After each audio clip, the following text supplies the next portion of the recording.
ជំរាបសួរពុកម៉ែបងប្អូនទាំងអស់គ្នាស្វាគមន៍មកកាន់ Channel នៃខ្ញុំស្វណ្ណរីហើយស្រីតាំងសាជាថ្មីចាថ្ងៃនេះខ្ញុំមកធ្វើវីដេអូចែករំលែកអំពីការ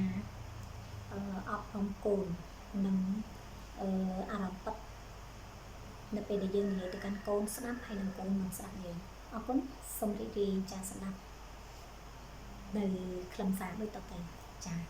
ថ្ងៃនេះខ្ញុំសូមធ្វើវីដេអូចែករំលែកចានិយាយអំពីបទពិសោធន៍ពិតៗតែកើតមានសម្រាប់ខ្ញុំចារវាងការអប់រំរបស់ខ្ញុំទៅកាន់កូនចាសប្តាហ៍ខ្ញុំមានកូនតែមួយគ្រាប់ទេចាកូនខ្ញុំនឹងគឺអាយុ20ឆ្នាំ21ឆ្នាំហើយឆ្នាំនេះចារាល់ពេលចាកូនអាយុប៉ុណ្ណឹងគណៈយើងជាពុកម្ដាយតែទៅចាត់ទុកកូនជាកូនក្មេងដដែលចារាល់ពេលដែលកូនចេញដំណើរពីផ្ទះទៅចាយើងតែងតែបារម្ភពីកូនចានឹងនិយាយពីប្តីទៅកាន់គាត់ថាកូនជិះម៉ូតូប្រចាំប្រយែងចាមើលមុខមើលក្រោយឆ្លងផ្លូវ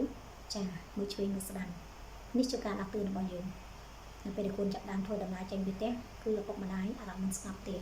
ចាសម្រាប់នេះខ្ញុំនឹងគឺថារាល់ពេលដែលកូនចេញពីផ្ទះរហូតដល់ម៉ោងកូនត្រឡប់ពីធ្វើការចូលនៅក្នុងផ្ទះវិញឃើញមុខកូនទើបអារម្មណ៍យើងស្ងប់ទើបយើងគេងលក់ចា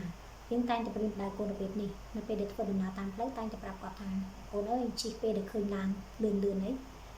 យឡានគេទៅមុនទៅឃើញឡានធំឡានវែងអីឲ្យគេទៅមុនទៅគឺដើម្បីសុវត្ថិភាពចាហ្នឹងពេលដែលកូនចេញពីផ្ទះពេលដែលកូនធ្វើដំណើរតាមផ្លូវហើយយើងក៏បានចានិយាយប្រាប់គាត់ទៀតថាបើសិនជាជិះម៉ូតូទៅចាឬក៏ពេលត្រឡប់មកវិញយកប្រលប់អីឃើញមានចាមនុស្សដែលគួរសង្ស័យយើងត្រូវរកកន្លែងចូលជ្រកមិនថាកន្លែងលក់ដូរម៉ាតឬក៏កន្លែងប៉ូលីសកន្លែងអីចឹងយើងត្រូវចូលនេះជាការអប់រំរបស់យើងទៅកាន់កូនតែសំខាន់តែកូនធ្វើតាមយើងដែរអត់យើងគឺអត់ទាន់បានដឹងទេចាហើយ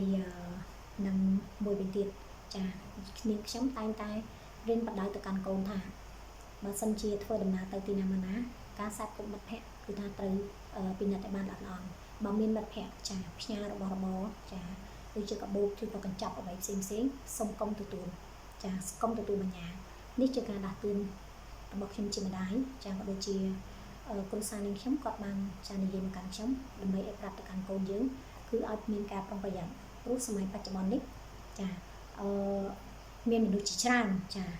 អ្នកដែលធ្វើបាបយើងអត់មានអ្នកណាឆ្ងាយក្រៅពីមនុស្សចិត្តស្និទ្ធយើងទេចាជាការប្រុងប្រយ័ត្នរបស់យើងទុកជាមុនយើងក្រែងដល់មិត្តភ័ក្តិរបស់គាត់ហ្នឹង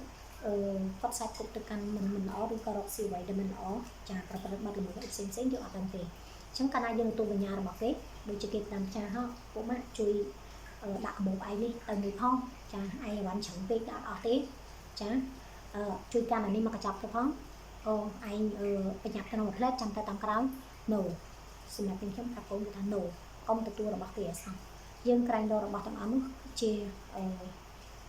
របស់ចោរកម្មប្រព្រឹត្តបទល្មើសអីផ្សេងឬក៏ជាថ្នាំជាអីចឹងទៅចាអញ្ចឹងវាអាចនាំបញ្ហាដល់យើងនេះជាការដាស់តឿនរបស់ខ្ញុំទៅកាន់កូនចាតែសម្រាប់ថាកូនគាត់ធ្វើតាមយើងដែរអត់អត់តាមដឹងទេចាំជួបនឹងខ្ញុំនៅវីដេអូក្រោយទៀតអរគុណបាយបាយ